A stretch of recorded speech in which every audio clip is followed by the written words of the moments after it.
Next हम पढ़ने जा रहे हैं कूलम्ब्स लॉ। तो कूलम्ब्स लॉ का इस्तेमाल किया जाता है कि दो चार्ज ऑब्जेक्ट्स के बीच में फोर्स निकालने के लिए। तो हम बात करते हैं कूलम्ब्स लॉ की।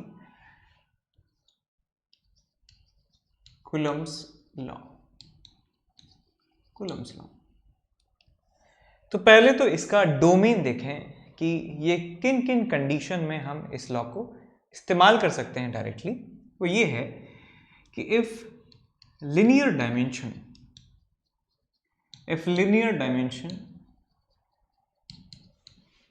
of charged objects is much smaller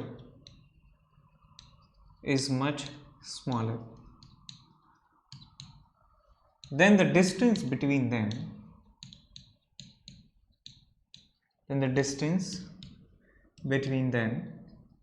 then force of interaction between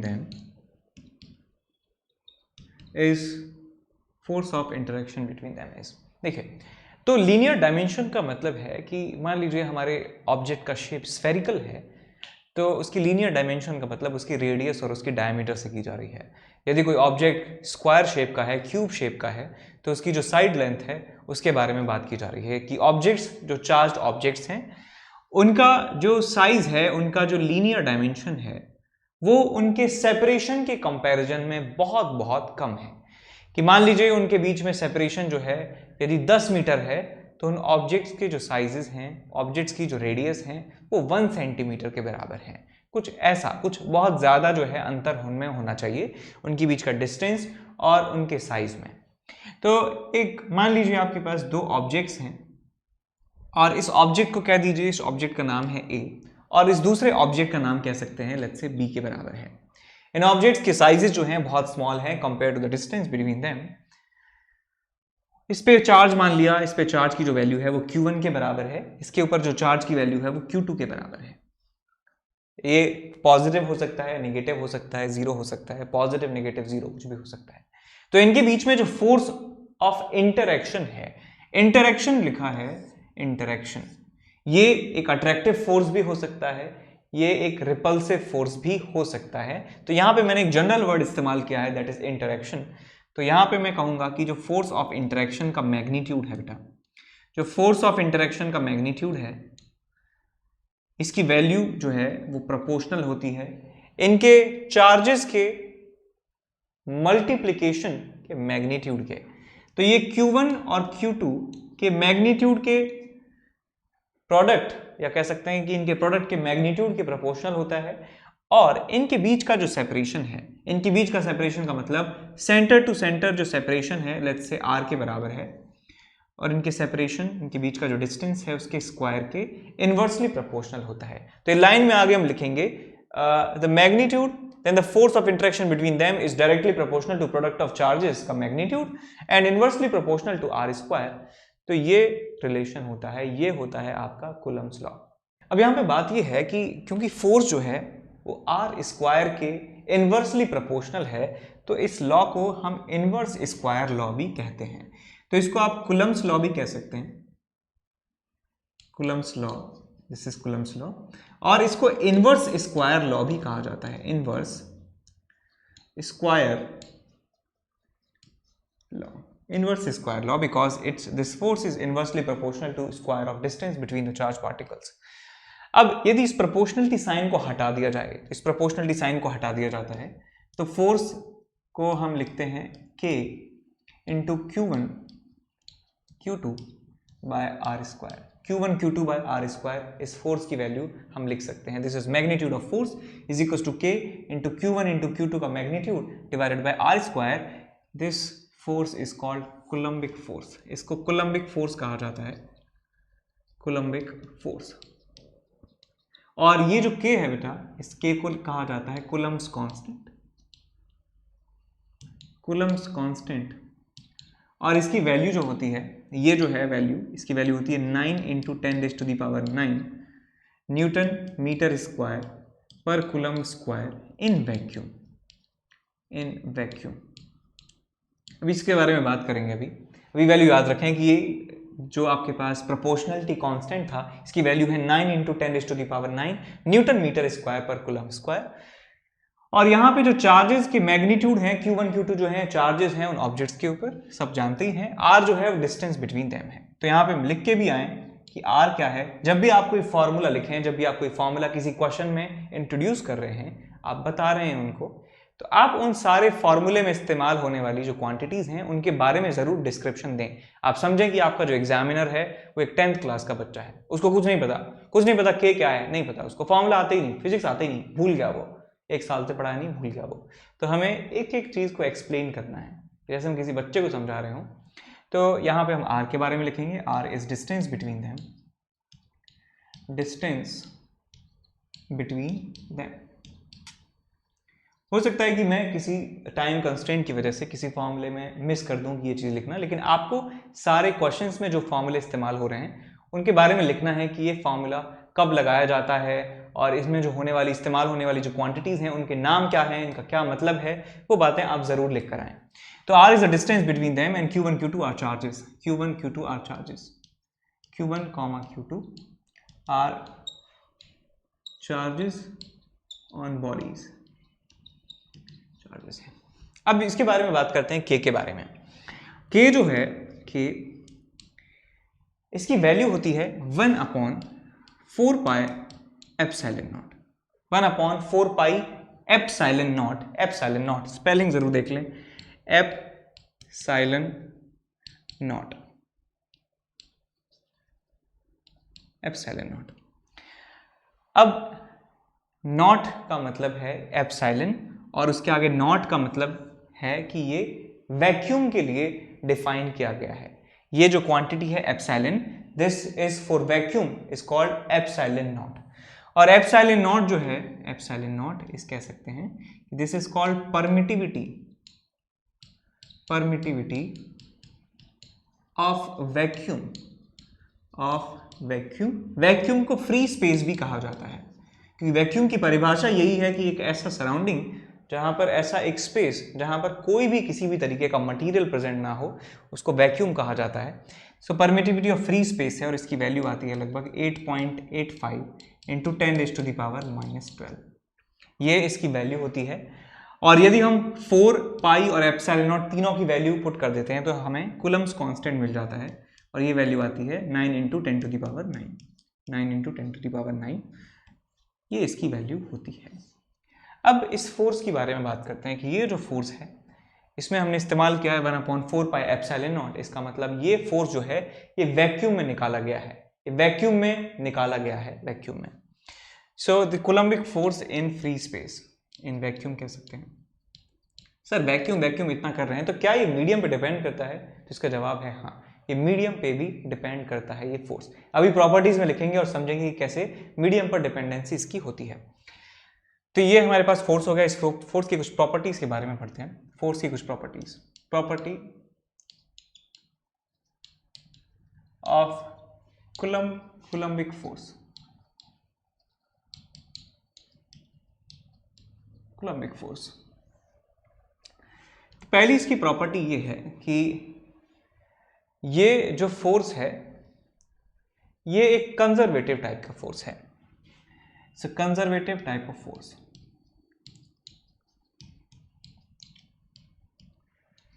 conservative force. और कंजर्वेटिव फोर्स का मतलब है कि ऐसे फोर्सेस का वर्क डन एक क्लोज्ड पाथ में 0 के बराबर होता है। और ये भी कह सकते हैं कि ऐसे फोर्सेस का जो वर्क डन होता है वो इनिशियल और फाइनल पोजीशन पर डिपेंड करता है, चॉइस ऑफ पाथ पे डिपेंड नहीं करता है। तो ये डेफिनेशन आप लिख के आएंगे कंजर्वेटिव फोर्स की, कि कंजर्वेटिव फोर्सेस का मतलब है कि इनका जो वर्क डन है इन अ क्लोज्ड पाथ 0 के बराबर है। यहां पे हम लिखेंगे work done by these forces in closed loop या क्लोज्ड पाथ 0 के बराबर होता है। और इसको कह सकते हैं कि इन फोर्सेस के द्वारा किया जाने वाला वर्क डन जो है वो पाथ, चॉइस ऑफ पाथ पे डिपेंड करता है, इनिशियल चॉइस ऑफ पाथ पे डिपेंड नहीं करता है, इनिशियल और फाइनल पोजीशन पे डिपेंड करता है। तो यहाँ पे हम लिखेंगे work done by these forces, work done by these forces, कौन से forces? Conservative forces, conservative forces depends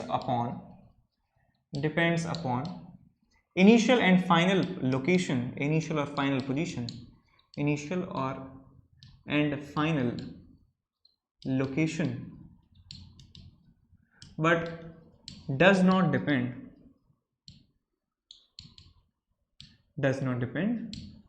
upon choice of path taken,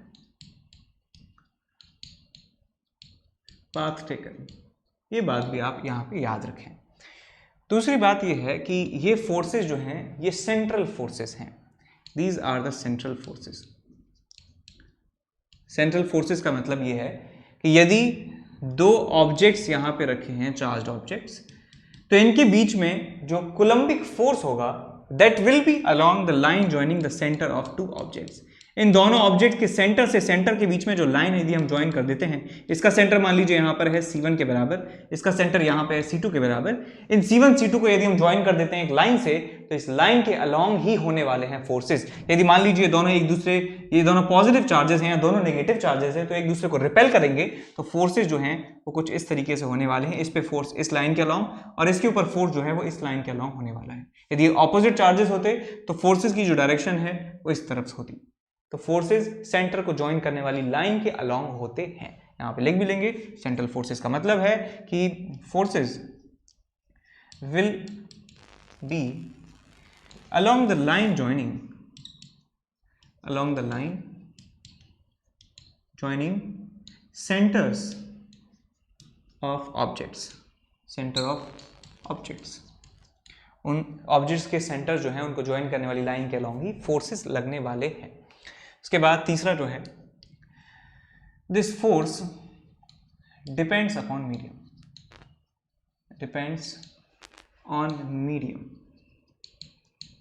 medium.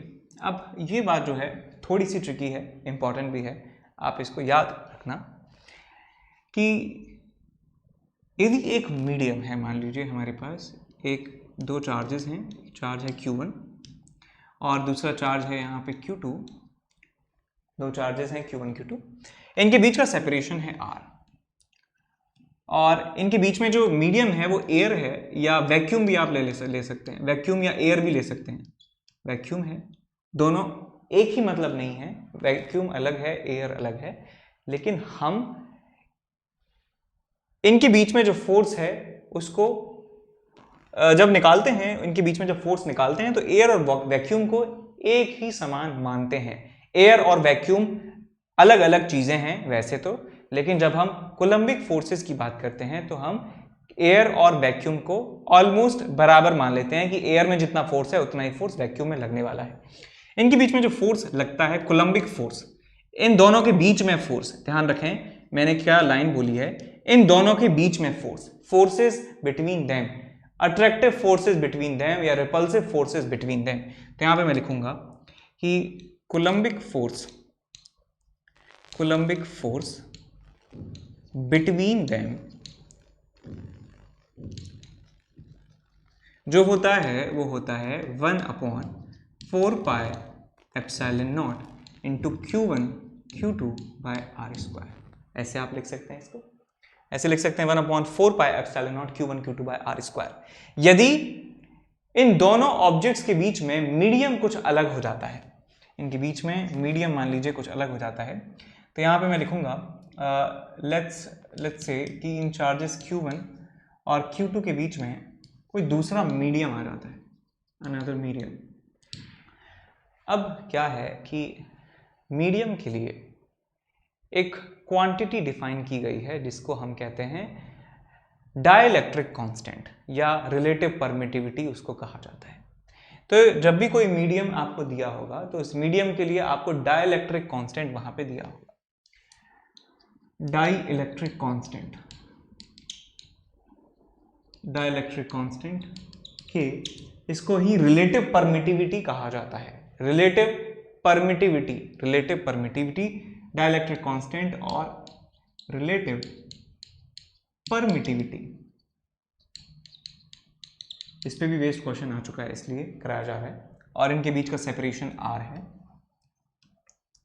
तो हम ये लिखते हैं कि forces, coulombic forces between them, coulombic forces between them वो हो जाते हैं आपके पास 1/4 पाई एप्सिलॉन नॉट की जगह हम लिखते हैं epsilon into Q1 Q2 by R square. Q1 Q2 by R square, ये हम मैग्नीट्यूड लिखते हैं उन फोर्सेस का magnitude 1/4 pi epsilon Q1 Q2 by R square. Sir epsilon क्यों लिखा है, एप्सिलॉन नॉट क्यों नहीं लिखा है? अब यहाँ पे एप्सिलॉन की वैल्यू जो है वो आपको याद रखनी है कि एप्सिलॉन अपॉन एप्सिलॉन नॉट जो है वो होता है बेटा के के बराबर, इसको ई आर भी कहा जाता है, इसको एप्सिलॉन आर भी कहा जाता है। ये आपका डाइलेक्ट्रिक कांस्टेंट है, ये डाइलेक्ट्रिक कांस्टेंट है और इसको ई आर भी कहा जाता है, रिलेटिव परमिटिविटी इसको कहा जाता है। तो मैं ई की वैल्यू लिख सकता हूँ यहाँ से, ई इज इक्वल टू क्या होगा, के इंटू एप्सिलॉन नॉट, या आप लिख सकते हैं इसको ई आर ई नॉट। तो हम इस फॉर्मूले को कन्वर्ट कर सकते हैं, तो हमारा जो फॉर्मूला है वो आ जाएगा कि force between, coulombic force between them, याद रखें वर्ड बहुत इंपॉर्टेंट है, कोलम्बिक फोर्सेस बिटवीन देम हो जाएगा आपके पास 1/4 पाई एप्सिलॉन नॉट, और के भी आएगा आपके पास, K dielectric constant into Q1 Q2 by R square, या इसको ऐसे लिख सकते हैं कि ये आपके पास कूलम्ब्स कांस्टेंट है के, और नीचे आपके पास डाइलेक्ट्रिक कांस्टेंट होगा और ये आएगा Q1 Q2 by R square के बराबर। यहाँ पे ध्यान रखें ये जो है आपका कूलम्ब्स कांस्टेंट है, कूलम्ब्स कांस्टेंट, और नीचे जो है आपका ये डाइलेक्ट्रिक कांस्टेंट है, डाइलेक्ट्रिक कांस्टेंट। ठीक, ये फॉर्मूला आप याद रखें, फॉर्मूला आप याद रखें। अब नेक्स्ट इस पे एक बेस्ड एक एग्जांपल करते हैं, कि दो चार्जेस हैं Q1 और Q2, इनके बीच में जो फोर्स है वैक्यूम में, force between them in vacuum is equal to 60 newton. इनके बीच में जो फोर्स है वो 60 न्यूटन के बराबर है वैक्यूम में, एयर में। अब यदि इन चार्जेस को वाटर में रख दिया जाता है, आप क्या करते हैं कि इन चार्जेस को, यहाँ पे हमारे पास सिनेरियो है, सिनेरियो नंबर 1 और यहाँ पे सिनेरियो नंबर 2। अब इन चार्जेस को हम रखते हैं वाटर में Q2, और वाटर के लिए K की वैल्यू दी गई है 20 के बराबर, K की वैल्यू दी गई है 20 के बराबर। आपको बताना है कि अब इनके बीच में फोर्स जो है वो कितना हो जाएगा, फोर्स जो है वाटर में कितना हो जाएगा, इनके बीच में फोर्स कितना हो जाएगा। तो हमने अभी देखा था कि फोर्स इन दैट मीडियम हो जाता है K Q1 Q2 by R square, और यहाँ पे आता है आपका डाइलेक्ट्रिक कांस्टेंट, ये फॉर्मूला हमने देखा था। अब K Q1 Q2 by R square जो है ये वैक्यूम में जो फोर्स है हमें ऑलरेडी दिया हुआ है कितना, 60 के बराबर। तो आप यहाँ पे लिखेंगे is equals to 60 divided by ये डाइलेक्ट्रिक कांस्टेंट कितना है 20, तो आपके पास आंसर आ जाएगा 3 न्यूटन। तो यदि यहाँ पे वाटर आ गया, एयर की जगह वाटर आ जाता है या वैक्यूम की जगह वाटर आ जाता है, तो इनके बीच में जो फोर्स है उसकी वैल्यू 60 न्यूटन से लेकर 3 न्यूटन रह जाती है। ठीक है, आगे चलते हैं। नेक्स्ट हम बात करने जा रहे हैं इसकी नेक्स्ट प्रॉपर्टी जो है कि जो कूलम्ब्स लॉ है वो न्यूटन्स थर्ड लॉ को फॉलो करता है। न्यूटन्स थर्ड लॉ क्या है कि जब एक ऑब्जेक्ट दूसरे ऑब्जेक्ट पर फोर्स लगाता है तो उतना ही फोर्स दूसरा ऑब्जेक्ट फर्स्ट ऑब्जेक्ट पे लगाता है। दोनों ही जो फोर्सेस हैं वो एक साथ लगते हैं, अलग अलग ऑब्जेक्ट्स पर लगते हैं। Every action has an equal and opposite reaction. These action and reaction जो है एक साथ एग्जिस्ट करते हैं और एक दूसरी बॉडी पर लगते हैं, अलग अलग बॉडीज पर लगते हैं एक्शन एंड रिएक्शन। तो यहाँ पे हम लिखेंगे नेक्स्ट प्रॉपर्टी कि Coulomb's law follows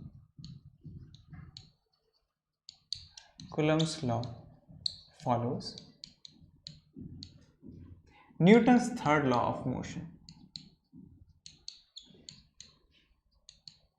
third law of motion. अब इसको समझते हैं कि कूलम्ब्स लॉ के पर्सपेक्टिव से कि क्या है इस बात का मतलब। तो मान लीजिए आपके पास एक चार्ज है Q1 और दूसरा चार्ज है Q2। मैं सिंप्लिसिटी के लिए इस चार्ज को पॉजिटिव मान लेता हूं और इस दूसरे चार्ज को भी पॉजिटिव मान लेता हूं। इनके बीच का जो सेपरेशन है वो r के बराबर है, इनके बीच का सेपरेशन जो है वो r के बराबर है, लाइक दिस। अब हमने बताया था कि ये जो कूलम्ब फोर्स है ये एक सेंट्रल फोर्स है, यानी कि दोनों के सेंटर को ज्वाइन करने वाली लाइन के अलॉन्ग लगता है। अब ये दोनों पॉजिटिव चार्ज भी हैं तो एक दूसरे को रिपेल करेंगे। रिपेल करने का मतलब है कि ये ऑब्जेक्ट जो है, ये जो चार्ज है, इस चार्ज के ऊपर away from this line force लगाएगा, away from this charge force लगाएगा। तो इसकी वजह से इस पर फोर्स इस डायरेक्शन में लगेगा, इस डायरेक्शन में लगेगा। और इस फोर्स को मैं कह देता हूं force on two due to 1, force on two due to 1, जिसका मैग्नीट्यूड हम लिख सकते हैं, magnitude will be k into Q1 into Q2 by R square. ये फोर्स लगेगा इस डायरेक्शन में। अब न्यूटन्स के थर्ड लॉ के तहत जितना एक्शन हुआ है उतना ही रिएक्शन होगा, दूसरे ऑब्जेक्ट पर होगा। तो इस पर एक्शन हुआ है तो दूसरे ऑब्जेक्ट पर रिएक्शन होगा, और वो रिएक्शन इसके डायरेक्टली ऑपोजिट डायरेक्शन में होगा। तो ये फोर्स लगेगा इसके ऊपर इस डायरेक्शन में, और जिसको हम कह सकते हैं force on 1 due to 2, force on 1 due to 2, और जिसका मैग्नीट्यूड होने वाला है k Q1 Q2 divided by R square. तो यहां से हम कह सकते हैं कि न्यूटन्स थर्ड लॉ को ये फॉलो करता है। और यहाँ पे हम यदि ये मैग्नीट्यूड्स में रिलेशन है, मैग्नीट्यूड्स देखिए दोनों के समान है, force on 1 due to 2 is equal to force on 2 due to 1, magnitudes आपस में बराबर है। और वेक्टर की फॉर्म में यदि हम लिखना चाहें तो हम लिख सकते हैं कि force 1 2 vector is equal to minus of force 2 1 vector. ये रिलेशन उनके बीच में आप लिख सकते हैं।